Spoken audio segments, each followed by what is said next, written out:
اعوذ باللہ من الشیطان الرجیم بسم اللہ الرحمن الرحیم الحمدللہ رب العالمین وبہ نستعین وخیر المعین ولعنۃ اللہ علی اعدائہم اجمعین۔ محترم سامعین السلام علیکم۔ حفظات خدمت میں اس سے پہلے میں نے طہارت کے حوالے سے کچھ باتوں کو عرض کیا تھا، چونکہ ہماری زندگی طہارت پر ہی ہے، چونکہ جب زندگی جتنی طاہر ہوگی اتنی ہی زیادہ زندگی میں کامیابیاں اللہ عطا کرے گا۔ تو سب سے پہلی چیز میں نے آپ کی خدمت میں عرض کیا تھا وضو کے حوالے سے، کہ جو آج اکثریت اس میں غلطی کر جاتی ہے، بات تو چھوٹی سی ہوتی ہے لیکن اس کی طرف متوجہ نہیں ہوتے۔ کبھی آپ وضو خانے پر کھڑے ہو جائیے اور آپ وہاں کھڑے ہو کر دیکھیے تو اکثر و بیشتر لوگوں کا وضو صحیح نہیں ہوتا۔ اس کی سب سے بڑی وجہ یہ ہے کہ آج مومنین کو دین سے دلچسپی ختم ہو گئی ہے۔ جیسے آپ کو تو معلوم ہے، کچھ ہمارے ہاں نمازی ہفتے وار ہوتے ہیں، کچھ نمازی عید و بقرعید کے ہوتے ہیں، تو ظاہر سی بات ہے سال میں جو 3 مرتبہ نماز پڑھے گا تو اب اسے وضو کے شرائط کیا ہیں، وضو کے احکام کیا ہیں، وضو کا طریقہ کیا ہے، اسے نہیں پتہ ہے۔ اگر یہ روز مرہ نماز کو ادا کرتا رہتا تو شاید ہے کہ یہ مشکل پیش نہ آتی، کیونکہ ہماری زندگی میں اگر اللہ کی عبادت نہیں ہے تو کچھ نہیں، اور ہمیں تو چاہیے ہر وقت پاک رہنا چاہیے، باوضو رہنا چاہیے۔ اس کی بڑی فضیلت ہے باوضو رہنے کی، رزق میں اضافہ ہوتا ہے، بہت سے اور فوائد ہیں۔ تو میں آج اپنی باتوں کو آگے بڑھاتے ہوئے انشاءاللہ آئندہ بیان کروں گا۔ اس سے پہلے عرض کیا تھا کہ وضو کرنے کا طریقہ سب سے پہلے ہمیں سمجھنا چاہیے، کیونکہ اگر وضو آپ کا صحیح نہیں ہوگا تو آپ کی نماز صحیح نہیں ہوگی۔ جو چھوٹی چھوٹی مسٹیکیں ہوتی ہیں جلدی جلدی بیان کر دوں۔ جس سے پہلے عرض کیا تھا کہ وضو میں ہاتھ کا دھلنا، دونوں چہرے کا دھلنا اور مسح کرنا یہ واجب ہے، باقی ساری چیزیں کیا ہیں، مستحبات میں سے ہیں۔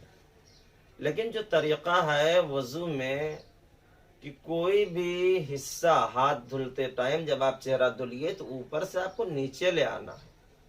اگر نیچے سے اوپر آپ ہاتھ لے جائیں گے تو وضو آپ کا باطل ہو جائے گا۔ یہی شرط ہے ہاتھ دھلنے میں، اوپر سے آپ کو نیچے لے آنا ہے۔ یہ نیچے سے اگر آپ اوپر لے گئے تو آپ کا وضو باطل ہو جائے گا۔ آیا مسئلہ یہ ہے مسح کے بارے میں کہ اگر ہم مسے میں بھی آپ اوپر سے ہاتھ نیچے لائیں تو یہ تو صحیح، اگر نیچے سے ذرا سے ہاتھ اوپر گیا تو آپ کا وضو باطل ہو جائے گا۔ اور یہ بہت زیادہ ہمارے ہاں مسٹیک پائی جاتی ہے، غلطیاں پائی جاتی ہیں مسے کے حوالے سے۔ آپ کبھی وضو خانے میں کھڑے ہو کر دیکھیے تو لوگ ہاتھوں کو آگے پیچھے کرتے ہیں، اور یہ ذمہ داری سب کی ہے۔ صرف یہ نہیں کہ علماء ہی اس کی نصیحت کریں یا علماء ہی ان کی تربیت کریں، انہیں بتائیں۔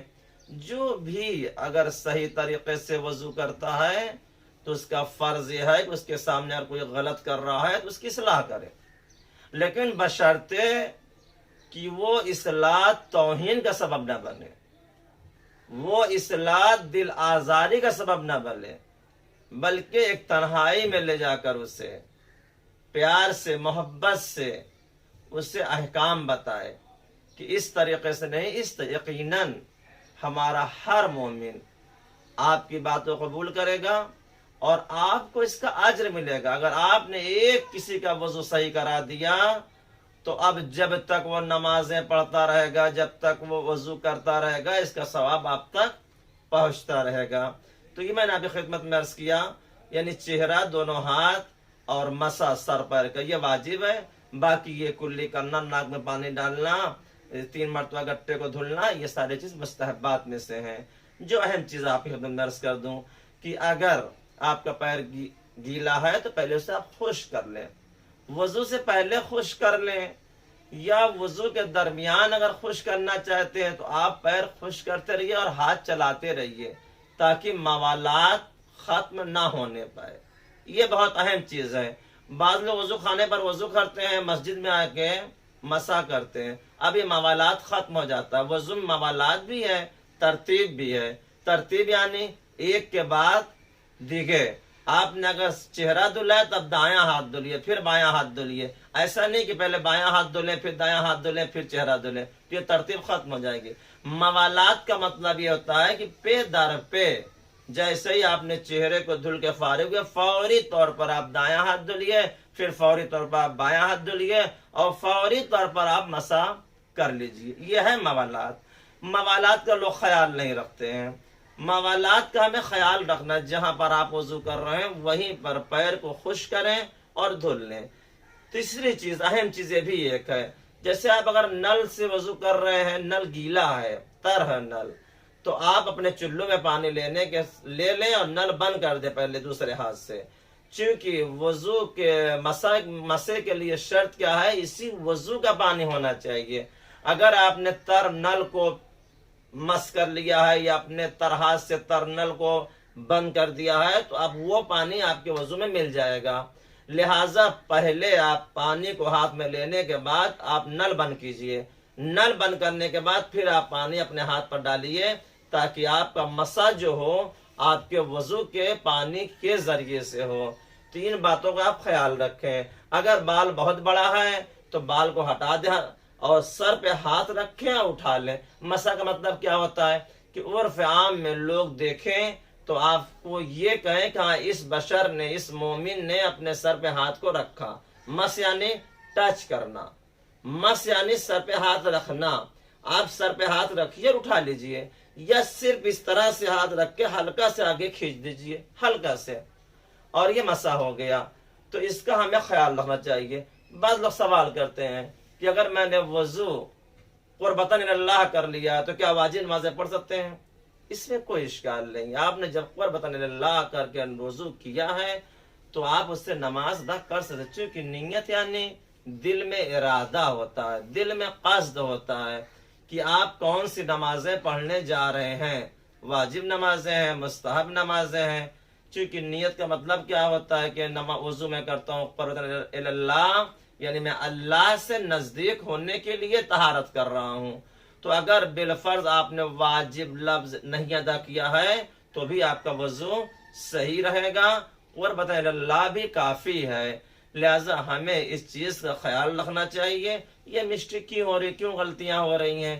چونکہ آج ہماری عوام جو ہے مسائل کی کتابوں پر نظر نہیں رکھتی ہے. سب سے بڑی غلطی تو یہی ہے کہ ہم تقلید تو کرتے ہیں لیکن اپنے مرجع کے مسائل کو نہیں دیکھتے ہیں.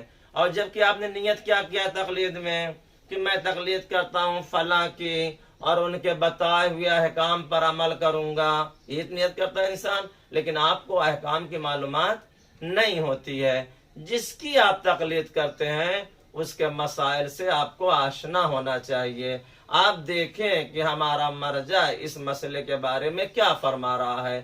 تو یہ چیزیں جب آپ دیکھیں گے تو غلطیاں خود بخود برطرف ہو جائیں گی. اگر یہ چیزیں آپ نہیں دیکھیں گے تو غلطیاں برقرار رہیں گی. پھر ہوتا کیا ہے, آدمی نماز پڑھتا ہے, روزے رکھ لیتا ہے, بعد میں یہی آدمی آگے شکوہ کرتا ہے میں اتنی نمازیں پڑھتا ہوں مگر کچھ ہم میں تبدیلی نہیں ہے. تو اب جب آپ کے وضو میں کمی ہوگی, آپ کی نیت میں کمی ہوگی, آپ کے ارکان میں کمی ہوگی, آپ کی عبادت میں کمی ہوگی, تو پھر یہ عبادت آپ کے اندر تبدیلی پیدا نہیں ہونے دے گی. یہ عبادت تو اس وقت تبدیلی پیدا کرے گی, آپ کو اس وقت عبادت بدل دے گی جب سارے شرائط کے ساتھ آپ نے عبادت کو انجام دیا ہوگا. اگر آپ شرائط کا خیال نہیں رکھتے ہیں تو نماز تو ہو جائے گی لیکن یہ نماز کا فائدہ آپ کو نہیں حاصل ہوگا. جیسے میں نے کیا کہا کہ آپ نے ہاتھ منہ دھل لیا, ہاتھ منہ تو آپ نے دھل لیا لیکن اس کا نام وضو نہیں ہوگا جب تک وضو کے سارے شرائط کے ساتھ وضو نہ کیا جائے، اس وقت تک نماز مکمل نہیں ہوگی۔ انشاءاللہ تعالی آئندہ آپ کی خدمت میں مسائل اسی زین العباد 72 کے ذریعے سے پہنچتا رہے گا، اور آپ سے صرف گزارش یہ ہے کہ آپ اسے آگے بڑھاتے رہیے اپنے دوستوں میں، اپنے احبابوں میں، تاکہ جو اپنے اندر کوئی غلطی محسوس کر رہا ہو اس غلطیوں کو وہ دور کر لے، تاکہ اس کی نماز صحیح ہو جائے، اس کے روزے صحیح ہو جائیں، اس کی عبادت صحیح ہو جائے، اور آپ کے نام اعمال میں ثواب پہنچتا رہے۔ چونکہ جو بھی اس چیز کو آگے بڑھاتا رہے گا اسے ثواب میں اللہ شریک کرتا ہوا چلا جائے گا۔ اسی کو کہتے ہیں ثواب جاریہ۔ جو بھی آپ نیک پیغام لوگوں تک پہنچائیں گے اور جتنے لوگ اس پر عمل کریں گے، سب کا بینیفٹ آپ کو پہنچتا رہے گا۔ فقط والسلام۔